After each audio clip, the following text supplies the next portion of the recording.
प्रणाम है आप सभी का और स्वागत है आपका हमारे चैनल आत्म से अध्यात्म की ओर में। आज हम इस वीडियो के माध्यम से जानेंगे श्रीमद् भागवत महापुराण के तृतीय स्कंद के 21वें अध्याय के विषय में। सतगुरु सतनाम आदि माता अलख निरंजन होवहु वांछित फल दुहक भंजन। ओम श्री गणेशाय नमः। अथ कोनविंशो अध्यायः। शीर्षक कर्दम जी की तपस्या और भगवान का वरदान। आइए अब कथा का आरंभ करते हैं। विदुर जी ने पूछा कि भगवान स्वयंभू मनु का वंश बड़ा ही आदरणीय माना गया है। उसमें मैथुन धर्म के द्वारा प्रजा की वृद्धि हुई थी। अब आप मुझे उसी कथा को सुनाइए। ब्राह्मण, आपने कहा था कि स्वयंभू मनु के पुत्र प्रियव्रत और उत्तानपाद के सातों द्वीप पृथ्वी का ही धर्म पूर्वक पालन किया था तथा उनकी पुत्री जो देहूति नाम से विख्यात थी कर्दम प्रजापति को ब्याही गई थी। देहूति योग के लक्षण यमा आदि से संपन्न थी। उससे महायोगी कर्दम जी ने कितनी संतानें उत्पन्न की थी, वह सब प्रसंग आप मुझे सुनाइए। मुझे सुनने की बड़ी इच्छा हो रही है। इसी प्रकार भगवान रुचि और ब्रह्मा जी के पुत्र दक्ष प्रजापति ने भी मनु जी की कन्याओं का पाणी ग्रहण करके उनसे विवाह किस किस प्रकार से किया और संतानें उत्पन्न की, यह सब चरित्र आप मुझे सुनाइए। मैत्रेय जी ने कहा कि विदुर जी, जब ब्रह्मा जी ने भगवान कर्दम को आज्ञा दी कि तुम संतान की उत्पत्ति करो, तो उन्होंने 10,000 वर्षों तक सरस्वती नदी के तीर पर तपस्या की। वे एकाग्र चित्र से प्रेम पूर्वक पूजनो प्रचार द्वारा शरणागत वरदायक श्री हरि की आराधना करने लगे। तब सतयुग के आरंभ में कमल नयन भगवान श्री हरि ने उनकी तपस्या से प्रसन्न होकर उन्हें अपने शब्द ब्रह्मामय स्वरूप से मूर्तिमान होकर दर्शन दिए। भगवान की वह भव्य मूर्ति सूर्य के समान तेजोमयी थी। वे गले में श्वेत कमल और कुमुद के पुष्पों की माला धारण किए हुए थे। मुख कमल नीली और चिकनी अलकावली से सुशोभित था। वे निर्मल वस्त्र धारण किए हुए थे। सिर पर झिलमिलाता हुआ स्वर्णमय मुकुट, कानों में जगमगाते हुए कुंडल और कर कमलों में शंख चक्र गदा आदि आयुध विराजमान थे। उनके एक हाथ में क्रीड़ा करने के लिए श्वेत कमल सुशोभित था। प्रभु की मधुर मुस्कान भरी चितवन चित्त को चुराए लेती थी। उनके चरण कमल गरुड़ जी के कंधों पर विराजमान थे तथा वक्ष स्थल पर श्री लक्ष्मी जी और कंठ में कौस्तुभ मणि सुशोभित थी। प्रभु की इस आकाश स्थित मनोहर मूर्ति का दर्शन करके कर्दम जी को बड़ा हर्ष हुआ, मानो उनकी सभी मनोकामनाएं पूर्ण हो गई हो। उन्होंने सानंद हृदय से पृथ्वी पर सिर देकर भगवान को साष्टांग प्रणाम किया। फिर प्रेम प्रवण चित्त से हाथ जोड़कर सुमधुर वाणी से उनकी स्तुति करने लगे। कर्दम जी ने कहा कि स्तुति करने योग्य परमेश्वर, आप संपूर्ण सद्गुणों के आधार हैं। योगी जन उत्तरोत्तर शुभ योनियों में जन्म लेकर अंत में योगस्थ होने पर आपके दर्शन की इच्छा करते हैं। आज आपका वही दर्शन पाकर हमें नेत्रों का फल मिल गया है। आपके चरण कमल भवसागर से पार जाने के लिए जहाज हैं। जिनकी बुद्धि आपकी माया से मारी गई है, वे ही उन तुच्छ क्षणिक विशेष सुखों के लिए जो नरक में भी मिल सकते हैं, उन चरणों का आश्रय लेते हैं। किंतु स्वामी, आप तो उन्हें वे विषय भोग भी देते हैं। प्रभु, आप कल्पवृक्ष हैं। आपके चरण समस्त मनोरथों को पूर्ण करने वाले हैं। मेरा हृदय काम कलुषित है। मैं भी अपने अनुरूप स्वभाव वाली और गृहस्थ धर्म के पालन में सहायक शीलवती कन्या से विवाह करने के लिए आपके चरण कमलों की शरण में आया हूँ। सर्वेश्वर, आप संपूर्ण लोगों के अधिपति हैं। नाना प्रकार की कामनाओं में फंसा हुआ यह लोक आपकी बेतवाड़ी रूप से डोरी में बंधा है। धर्म मूर्ति, उसी का अनुगमन करता हुआ मैं भी काल रूप आपको आज्ञा का पालन लेकर पूजोपहार आदि समर्पण करता हूँ। प्रभु, आपके भक्त विषयासक्त लोगों और उन्हीं के मार्ग का अनुसरण करने वाले मुझ जैसे कर्मजड़ पशुओं को कुछ भी न गिन कर आपके चरणों की छत्र छाया का ही आश्रय लेते हैं तथा परस्पर आपके गुणगान रूप मादक सुधा का ही पान करके अपने सुधा पिपासा आदि देव धर्मों को शांत करते रहते हैं। प्रभु, यह काल चक्र बड़ा प्रबल है। साक्षात ब्रह्मा ही इसके घूमने की धुरी है। अधिक मास सहित 13 महीने अरे हैं। 360 दिन के जोड़ हैं। 6 ऋतुएं नेमी हैं। अनंत क्षणपल आदि इसमें पत्राकार धाराएं हैं तथा 3 चतुर्मास इसके आधारभूत नाभि हैं। यह अत्यंत वेगवान सतसर स्वरूप काल चक्र चराचर जगत की आयु का छेदन करता हुआ घूमता रहता है, किंतु आपके भक्तों की आयु का हास नहीं कर सकता। भगवान जिस प्रकार मकड़ी स्वयं ही जाले को फैलाती उसकी रक्षा करती है और अंत में उसे ही निगल जाती है, उसी प्रकार आप अकेले ही जगत की रचना करने के लिए अपने से अभिन्न अपनी योग माया को स्वीकार कर उससे अभिव्यक्त हुई अपनी सतत्व आदि शक्तियों द्वारा स्वयं ही जगत की रचना, पालन और संहार किया करते हैं। प्रभु, इस समय आपने हमें अपनी तुलसी माला मंडित माया से परिच्छिन्न सी दिखाई देने वाली सगुण मूर्ति के दर्शन दिए हैं। आप हम भक्तों को जो शब्द आदि विषय सुख प्रदान करते हैं वे मायिक होने के कारण यद्यपि आपको पसंद नहीं है, तथापि परिणाम में हमारा सुख करने के लिए वे हमें प्राप्त हो। नाथ, आप स्वरूप से निष्क्रिय होने पर भी माया के द्वारा सारे संसार का व्यवहार चलाने वाले हैं तथा थोड़ी सी उपासना करने वाले पर भी समस्त अभिलषित वस्तुओं की वर्षा किया करते हैं। आपके चरण कमल वंदनीय है और मैं आपको बारंबार नमस्कार करता हूँ। मैत्रेय जी कहते हैं कि भगवान की भौवें प्रणय मुस्कान भरी चितवन से चंचल हो रही थी। वे गरुड़ जी के कंधे पर विराजमान थे।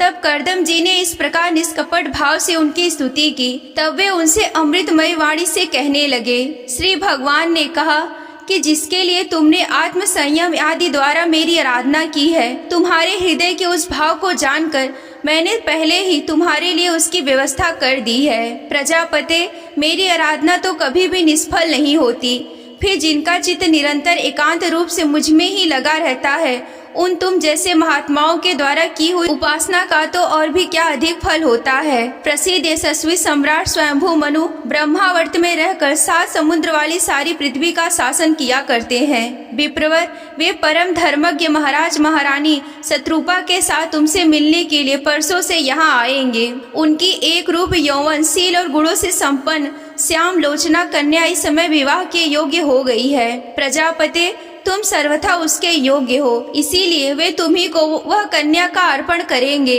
ब्राह्मण, गत अनेकों वर्षों से तुम्हारा चित्त जैसी भार्या के लिए समाहित रहा है, अब शीघ्र ही वह राजकन्या तुम्हारी वैसी ही पत्नी होकर यथेष्ट सेवा करेगी। वह तुम्हारा वीर्य अपने गर्भ में धारण करके उससे 9 कन्याएं उत्पन्न करेगी। फिर तुम्हारी उन कन्याओं से लोक रीति के अनुसार मारीची आदि ऋषिगण से पुत्र उत्पन्न करेंगे। तुम मेरी आज्ञा का अच्छी तरह से पालन करने के लिए सुदचित हो, फिर अपने सब कर्मों का फल मुझे अर्पण कर मुझको ही प्राप्त हो जाओगे। जीवों पर दया करते हुए तुम आत्मज्ञान प्राप्त करोगे, फिर सबको अभयदान दे अपने सहित संपूर्ण जगत को मुझमें और मुझको अपने में स्थित देखोगे।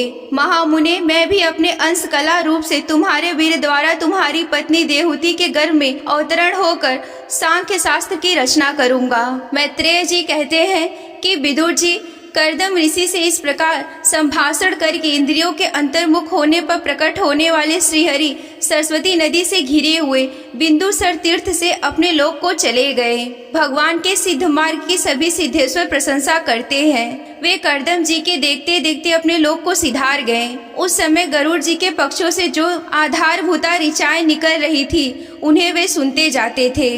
विदुर जी, श्री हरि के चले जाने पर भगवान कर्दम उनके बताए हुए समय की प्रतीक्षा करते हुए बिंदु सरोवर पर ही ठहरे रहे। वीरवर, इधर मनु जी भी महारानी शत्रुपा के साथ सुवर्ण जड़ित रथ पर सवार होकर तथा उस पर अपनी कन्या को बिठाकर पृथ्वी पर विचरते हुए जो दिन भगवान ने बताया था उस दिन शांति परायण महर्षि कर्दम जी के आश्रम पर पहुंच गए। सरस्वती जी के जल से भरा हुआ यह बिंदु सरोवर का वह स्थान है जहां अपने शरणागत भक्त कर्दम के प्रति उत्पन्न हुई अत्यंत करुणा के वशीभूत हुए भगवान के नेत्रों से अश्रुओं की बूंदें गिरी थी। यह तीर्थ बड़ा ही पवित्र है। इसका जल कल्याणमय और अमृत के समान मधुर है तथा महिषी गण सदा इसका सेवन करते हैं। उस समय बिंदु सरोवर पवित्र वृक्ष लताओं से घिरा हुआ था जिनमें तरह तरह की बोली बोलने वाले पवित्र मृग और पक्षी रहते थे। वह स्थान सभी ऋतुओं के फल और फूलों से संपन्न था और सुंदर वन श्रेणी भी उनकी शोभा बढ़ाती थी। वहाँ झुंड के झुंड मतवाले पक्षी चहक रहे थे, मतवाले भौरे मंडरा रहे थे। उन्मत्त मयूर अपने पिक्ष फैला फैला कर नटकी के भांति नृत्य कर रहे थे और मतवाले कोकिल कुहू कुहू करके मानो एक दूसरे को बुला रहे थे। वह आश्रम कदम्ब, चंपक, अशोक, करज, बकुल, असन, कुंद, मंदार, कुटज और नए नए आम के वृक्षों से अलंकृत था। वहाँ जलकाग, बत्तख आदि जल पर तैरने वाले पक्षी, हंस, कुरर, जलमुर्ग, सारस, चकवा और चकोर मधुर स्वर से कलरव कर रहे थे। हरिण, सुअर, स्याही, नीलगाय, हाथी, लंगूर, सिंह, वानर, नेवले और कस्तूरी मृग आदि पशुओं से भी वह आश्रम घिरा हुआ था। आदिराज महाराज मनु ने उस उत्तम तीर्थ में कन्या सहित पहुंचकर देखा कि मुनिवर कर्दम अग्निहोत्र से निवृत्त होकर बैठे हुए हैं। बहुत दिनों तक उग्र तपस्या करने के कारण वे शरीर से बड़े तेजस्वी दिख पड़ते थे तथा भगवान के स्नेहपूर्ण चितवन के दर्शन और उनके उच्चारण किए हुए करुणा अमृत स्वरूप सुमधुर वचनों को सुनने के इतने दिनों तक तपस्या करने पर भी वह विशेष दुर्लभ नहीं जान पड़ते थे। उनका शरीर लंबा था, नेत्र कमल दल के समान विशाल और मनोहर थे, सिर पर जटाएं सुशोभित थी और कमर में चीर वस्त्र भी थे। वे निकट से देखने पर बिना सान पर चढ़ी हुई महामूल्य मणि के समान मलिन जान पड़ते थे। महाराज स्वयंभू मनु को अपनी कुटी में आकर प्रणाम करते देख उन्होंने उन्हें आशीर्वाद से प्रसन्न किया और यथोचित आतिथ्य की रीति से उनका स्वागत सत्कार किया। जब मनु उनकी पूजा ग्रहण कर स्वस्थ चित्त से आसन पर बैठ गए, तब मुनिवर कर्दम ने भगवान की आज्ञा का स्मरण कर उन्हें मधुर वाणी से प्रसन्न करते हुए इस प्रकार कहा कि देव, आप भगवान विष्णु की पालन शक्ति स्वरूप हैं, इसीलिए आपका घूमना फिरना निसंदेह सज्जनों की रक्षा और दुष्टों के संहार के लिए ही होता है। आप साक्षात विशुद्ध विष्णु स्वरूप हैं तथा भिन्न भिन्न कार्यों के लिए सूर्य, चंद्र, अग्नि, इंद्र, आयु, यम, धर्म और वरुण आदि रूप को धारण किया करते हैं। मैं आपको नमस्कार करता हूँ। आप मड़ियों से जड़े हुए जयदायक रथ पर सवार होकर अपने प्रचंड धनुष की टंकार करते हुए उस रथ की घरघराहट से भी पापियों को भयभीत कर देते हैं और अपनी सेना से चरणों के रौदे हुए भूमंडल को कपाते अपने उस विशाल सेना को साथ लेकर पृथ्वी पर सूर्य के समान विचरते हैं। यदि आप ऐसा ना करें तो चोर डाकू भगवान की बनाई हुई वर्णाश्रम धर्म की मर्यादा को तत्काल नष्ट कर दे तथा विषय लोलुप निरंकुश मानवों द्वारा सर्वत्र अधर्म फैल जाए। यदि आप संसार की ओर से निश्चिंत हो जाए तो यह लोग दुराचारियों के पंजे में पड़कर नष्ट हो जाए। तो भी वीरवर, मैं आपसे पूछता हूँ कि समय आपका आगमन किस प्रयोजन से हुआ है। मेरे लिए जो आज्ञा होगी उसे मैं निष्कपट भाव से सहर्ष स्वीकार करूँगा।